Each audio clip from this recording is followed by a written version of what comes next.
ഇത് നാലാം ക്ഷേത്രമാണ്. അതായത് തിരുമല ക്ഷേത്രം, തിക്കുറിച്ചി ക്ഷേത്രം, അത് കഴിഞ്ഞ് തൃപ്പരപ്പ് ക്ഷേത്രം, അത് കഴിഞ്ഞാണ് ഇപ്പോൾ ഈ തിരുനന്ദിക്കരയിലേക്ക് എത്തിയിരിക്കുന്നത്. ശിവാലയത്തിന്റെ നാലാമത്തെ ക്ഷേത്രത്തിലേക്ക് ഇപ്പോൾ എത്തിയിരിക്കുന്നു. ഇവിടേക്ക് നിരവധി ഭക്തജനങ്ങൾ വന്നുകൊണ്ടിരിക്കുകയാണ്. കഴിഞ്ഞ ദിവസം മുതൽ തന്നെ തിരുമല ക്ഷേത്രത്തിൽ നിന്നും സന്ധ്യാദീപാരാധന തൊഴുതുകൊണ്ട് ഓരോ ഭക്തരായി അങ്ങനെ ഈ ശിവാലയ ഓട്ടത്തിന്റെ ഭാഗമാകുകയാണ്. അപ്പോൾ നാലാമത്തെ ക്ഷേത്രത്തിലേക്ക് ഇന്ന് രാവിലെ പുലർച്ചെ തിരുമല ക്ഷേത്രത്തിൽ ദർശനം നടത്തിക്കൊണ്ട് ഇവിടേക്ക് എത്തുന്ന ഭക്തജനങ്ങളാണ്. ഇപ്പോൾ ഇവിടെ ശീവേലിയാണ്.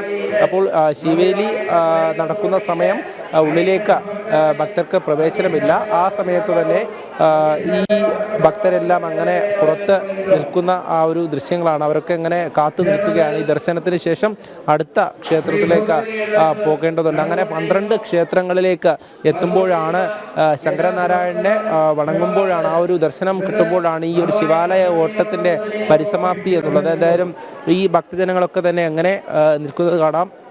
ഇതിനൊക്കെ തന്നെ ഈ ഒരു ശിവാലയ ഓട്ടവുമായി ബന്ധപ്പെട്ട് ഐതിഹ്യം പറയുന്നത്, അതായത് മഹാഭാരത കഥയുമായൊക്കെ ഈ ഒരു മഹാഭാരതവുമായി ബന്ധമുണ്ട് എന്നുള്ളതാണ്. അതിൻ്റെ തന്നെയാണ് ഐതിഹ്യവും പറയുന്നത്.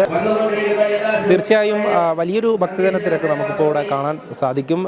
ആ ഒരു ദൃശ്യങ്ങൾ തന്നെയാണ്. അതായത് ഭക്തരൊക്കെ അങ്ങനെ കാത്ത് നിൽക്കുകയാണ്. എല്ലാവരും ഇനി ദർശനത്തിന് വേണ്ടി. ഈ ദർശനം കഴിഞ്ഞാൽ ഇനി അടുത്ത ക്ഷേത്രമാണ്. അങ്ങനെ 12 ക്ഷേത്രം കഴിയുമ്പോഴേക്കും ഈ ഒരു ശിവാലയ ഓട്ടം പൂർത്തിയാകും. അത് എല്ലാ വർഷവും ഇത് തന്നെയാണ്. ഈ ശിവരാത്രി ദിനത്തിൽ ഇത്തരത്തിൽ ഭക്തജനങ്ങളൊക്കെ തന്നെ വ്രതമെടുത്ത് ഈ ശിവാലയ ഓട്ടത്തിന്റെ ഭാഗമാകുന്നു. ഓരോ ക്ഷേത്രത്തിലേക്കും എത്തുമ്പോൾ അവരൊക്കെ തന്നെ ഗോവിന്ദ ഗോപാല എന്നുള്ള ആ ഒരു മന്ത്രം ഉരുവിട്ടുകൊണ്ട് തന്നെയാണ്, അതായത് ശൈവ വൈഷ്ണവ